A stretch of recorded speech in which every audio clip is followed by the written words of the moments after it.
आज आपण एका अशा विषयावर बोलणार आहोत जो हजारो वर्षांपासून आपल्यासमोर आहे. पण खरं सांगायचं तर तो आजही अनेकांसाठी एक गूढच आहे. अगदी. आपण बोलतोय शिवलिंगाबद्दल.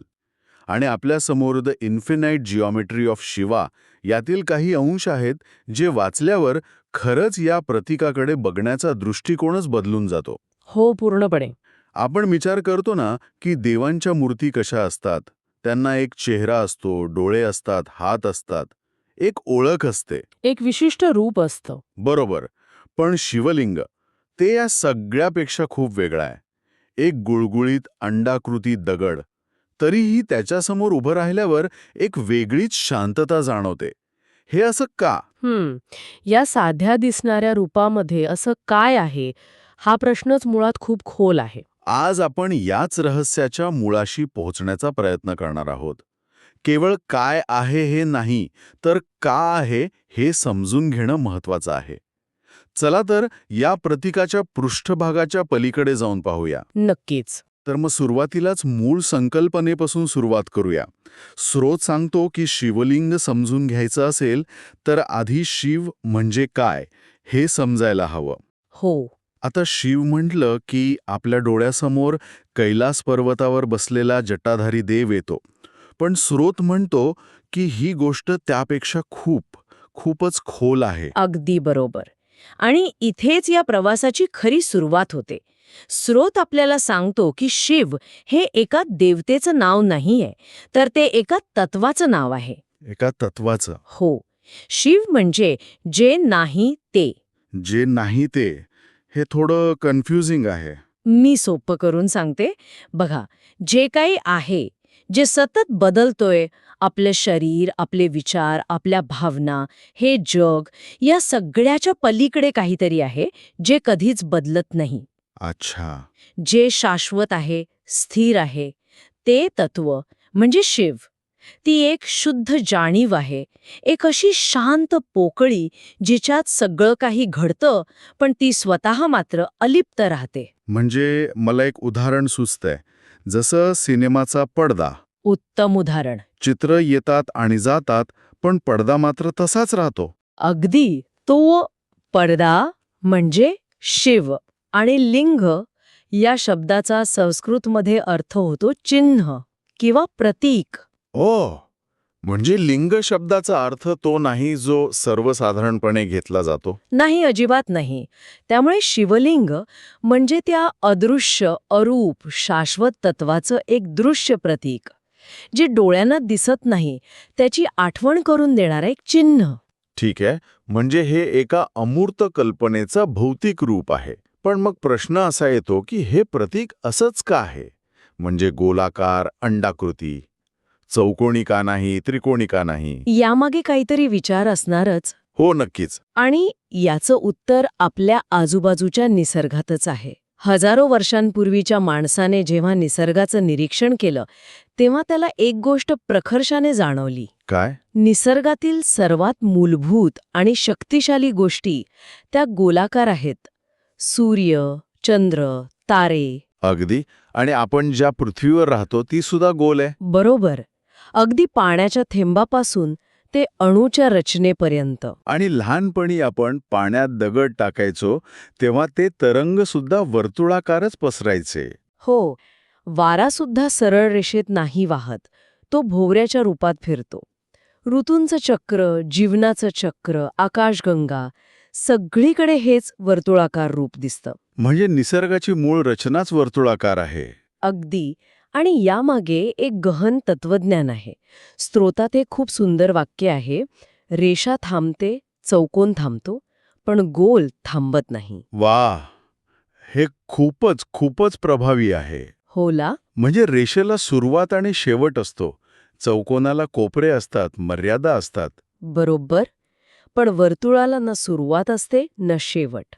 ते अनंत असतं. आणि शिवतत्व अनंत आहे, अमर्याद आहे.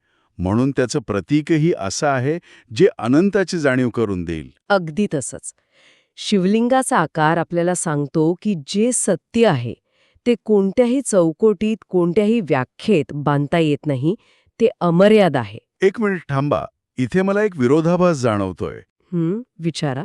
जर शिव हे अरूप अनंत तत्व आहे आणि शिवलिंग हे त्याचं प्रतीक आहे, तर मग आपण शिवाला नटराज किंवा ध्यानस्थ योगी अशा मानवी रूपात का पाहतो? हे तर मूळ संकल्पनेच्या अगदी विरुद्ध नाही का? हा खूप महत्वाचा आणि स्वाभाविक प्रश्न आहे. आणि याचं उत्तर मानवी मनाच्या कार्यपद्धतीत आहे. म्हणजे बघा, आपलं मन सुरुवातीला अमूर्त गोष्टींवर लक्ष केंद्रित नाही करू शकत. त्याला एक आधार लागतो, एक रूप लागतं. भावना जोडण्यासाठी. हो, भक्ती व्यक्त करण्यासाठी एक चेहरा, एक मूर्ती सोपी वाटते. म्हणून सुरुवातीच्या टप्प्यासाठी सगुण रूपं आहेत. नटराज, ध्यानस्थ शिव. अच्छा, म्हणजे हे एका प्रवासाच्या टप्प्यांसारखं आहे. अगदी. पण जसजशी साधकाची आंतरिक प्रगती होते, मन शांत आणि स्थिर होतं, तसतशी त्याला बाह्य रूपाची गरज वाटेनाशी होते. मग तो त्या रूपाच्या पलीकडे जाऊन पाहू लागतो. बरोबर. तो त्या रूपातील तत्व पाहू लागतो. तेव्हा ते बाह्य रूप गळून पडतं आणि केवळ सार उरतं. आणि ते सार म्हणजे चिन्ह. हो, ते चिन्ह म्हणजे शिवलिंग. हा सगुणाकडून निर्गुणाकडे होणारा प्रवास आहे. रूप हे त्या अरूप सत्यापर्यंत पोहोचण्याचं एक साधन आहे, साध्य नाही. हे खूपच इंटरेस्टिंग आहे. आणि तुम्ही जे गोलाकार रूपाबद्दल आणि प्रवाहाबद्दल म्हणालात, ते ऐकून मला पूजेच्या पद्धती आठवल्या. आपण शिवलिंगावर ज्या गोष्टी अर्पण करतो, जसं की पाणी, दूध, बेलपत्र, त्यांचाही या चक्राकार किंवा प्रवाही कल्पनेशी काही संबंध आहे का? नक्कीच आहे. या केवळ पारंपरिक प्रथा नाहीत, तर प्रत्येक कृतीमागे एक सखोल अर्थ दडलेला आहे. जसं की उदाहरणार्थ पाणी घ्या. पाण्याचं वाहणं हे जीवनाच्या प्रवाहाचं प्रतीक आहे. आपलं आयुष्यही असंच आहे, सतत बदलणारं, प्रवाही. त्याला आपण धरून ठेवू शकत नाही. बरोबर. शिवलिंगावर पाणी अर्पण करणं म्हणजे जीवनाच्या या प्रवाही स्वभावाला स्वीकारणं, त्याच्याशी एकरूप होणं. आणि दुधाचं काय? तेही प्रवाही आहे. पण दूध हे पोषण आणि शुद्धतेचं प्रतीक आहे. ते आपल्याला आठवण करून देतं की जगण्यासाठी केवळ प्रवाही असणं पुरेसं नाही, तर त्यात पोषण आणि सात्विकताही हवी. बरोबर. आता बेलपत्राबद्दलची गोष्ट तर आणखी रंजक आहे. त्याची 3 पानं पाहिली आहेत ना? हो, ती एकत्र जोडलेली असतात. ती 3 पानं म्हणजे सत्व, रज आणि तम या 3 गुणांचं प्रतीक आहेत. त्रिगुण. हो. सत्व म्हणजे शुद्धता, ज्ञान. रज म्हणजे क्रिया, ऊर्जा. आणि तम म्हणजे जडत्व, अज्ञान. या 3 गुणांनीच हे संपूर्ण जग चालतं. आणि आपल्या प्रत्येकामध्ये हे तिन्ही गुण असतात. वेगवेगळ्या प्रमाणात. पण शिव या तिन्ही गुणांच्या पलीकडे आहे. तो त्रिगुणातीत आहे. म्हणजे या तिन्ही गुणांच्या प्रभावातून मुक्त. सुखात हुरळून न जाणं आणि दुःखात खसून न जाणं. अगदी अचूक. बेलपत्र अर्पण करणं म्हणजे आपले हे तिन्ही गुण त्याला समर्पित करून त्या पलीकडच्या स्थिर अवस्थेची आकांक्षा बाळगणं. आणि या सगळ्या अर्पण करण्याच्या क्रियेतली एक गोष्ट मला तर जाणवतीये. कोणती? अरत नाही. बरोबर. ते सगळं वाहून जातं. शिवलिंग जसं आहे तसंच स्थिर, अचल राहतं. अगदी. आणि हे आपल्याला अलिप्तता शिकवतं. जगात राहा, सगळी कर्तव्य पार पाडा, पण कशातही अडकू नका. गोंधळाच्या मधोमध्येही शांत आणि स्थिर कसं राहावं याचा तो एक मूक संदेश आहे. तुम्ही जे ऊर्जा आणि मूलभूत रचनेबद्दल बोलत आहात ते ऐकून मला आधुनिक विज्ञानाची आठवण होतीये. आजचं विज्ञान अणूंपासून ते आकाशगंगेपर्यंत ज्या रचनांचा अभ्यास करतं, त्यात आणि या प्राचीन ज्ञानात काही साम्य आहे का? कारण हे सगळं आश्चर्यकारकपणे एकमेकांशी जुळताना दिसतंय. तुम्ही अगदी योग्य मुद्दा पकडला आहे. स्त्रोत सांगतो की हे दोन्ही मार्ग एकाच सत्याकडे निर्देश करत आहेत, फक्त त्यांची भाषा वेगळी आहे. म्हणजे आजचं विज्ञान काय सांगतं?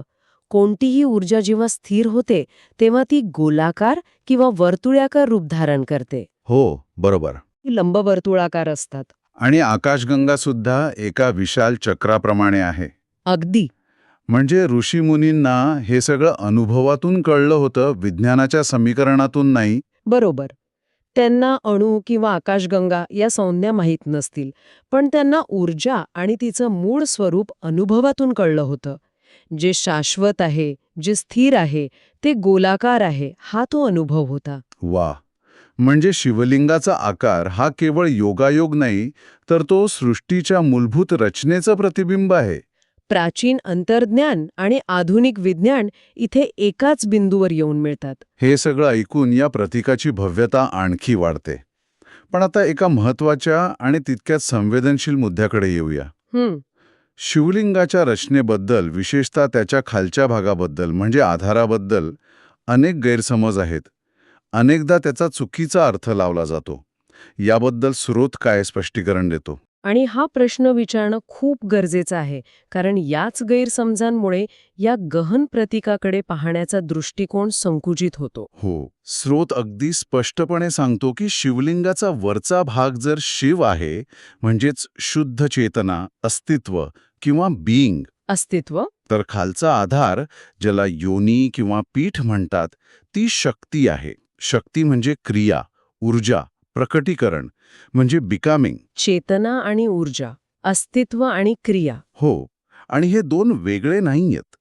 शिवचेतनेशिवाय शक्ती दिशाहीन आहे आणि शक्तीशिवाय शिव अप्रकट आहे. तो स्वतःला व्यक्तच करू शकत नाही. म्हणजे एकाला दुसऱ्याची गरज आहे. अगदी. चेतनेला व्यक्त होण्यासाठी ऊर्जेची गरज असते आणि ऊर्जेला दिशेसाठी चेतनेची गरज असते. या दोन्हींच्या मिळनातूनच ही सृष्टी चालते. ते स्थैर्य आणि गती यांचा प्रतीक आहे. अच्छा. जर याचा अर्थ विकृत वा चुकीचा असता तर हे प्रतीक हजारो वर्ष टिकलं नसतं. म्हणजे हे स्त्री पुरुष किंवा लैंगिकतेचं प्रतीक नाहीये? अजिबात नाही. ते सृष्टीच्या दोन मूलभूत तत्वांच्या, अस्तित्व आणि ऊर्जा यांच्या एकतेचं प्रतीक आहे. ते द्वैताच्या पलीकडील अद्वैताचं दर्शन घडवतं. हे स्पष्टीकरण खूप महत्वाचं आहे. नक्कीच. तर आजच्या या चर्चेतून एक गोष्ट सूर्यप्रकाशाइतकी स्वच्छ झाली आहे. शिवलिंग हे केवळ एक दगडी रूप नाही, ते अनंत स्थिरता आणि जीवनाच्या चक्राचं एक अतिशय गहन प्रतीक आहे. हो, जे तात्पुरतं आहे, जे सतत बदलतं, त्या पलीकडे असलेल्या शाश्वत तत्वाची आठवण करून देणारं ते एक चिन्ह आहे. आणि सर्वात महत्वाचं म्हणजे गोंधळाच्या केंद्रस्थानीही शांतता शक्य आहे हा विश्वास देणारं ते एक रूप आहे. आणि जाता जाता ऐकणाऱ्यांसाठी एक विचार सोडून जाते. स्त्रोतात एक लहान पण खूप शक्तिशाली वाक्य आहे, जीवनाला कोपरे नाहीत. Life has no corners. हो, आपण आपलं आयुष्य कसं पाहतो? सरळ रेषेत, शाळा, कॉलेज, नोकरी, बढती, एका टप्प्यावरून दुसऱ्या टप्प्याकडे जाणारी एक सरळ रेषा. बरोबर. पण जर निसर्गाचं आणि या प्रतीकाचं ऐकलं तर जीवन चक्राकार आहे. तर मग आपल्या या सरळ रेषेतील ध्येयाकडे धावताना या चक्राकार दृष्टिकोनाचा आपण काय अर्थ लावू शकतो? आयुष्यातील चढउतारांना यश अपयश यांसारखे कोपरे न मानता एका नैसर्गिक आणि पूर्ण चक्राचा भाग म्हणून पाहिलं तर काय बदलेल? नक्कीच यावर विचार करायला हवा. मित्रांनो, कथा आवडली असेल तर तुमचा अमूल्य लाईक आमच्यासाठी खूप महत्त्वाचा आहे. तुमचे विचार, तुमची भावना आणि पुढे कोणते रहस्य ऐकायला आवडेल हे कॉमेंटमध्ये नक्की सांगा. आणि रहस्यांच्या जगात दररोज काहीतरी नवं उलगडण्यासाठी द मिस्ट्री मराठीला सबस्क्राईब करून बेल आयकॉन दाबून ठेवा, कारण पुढचं रहस्य तुमची वाट पाहत आहे.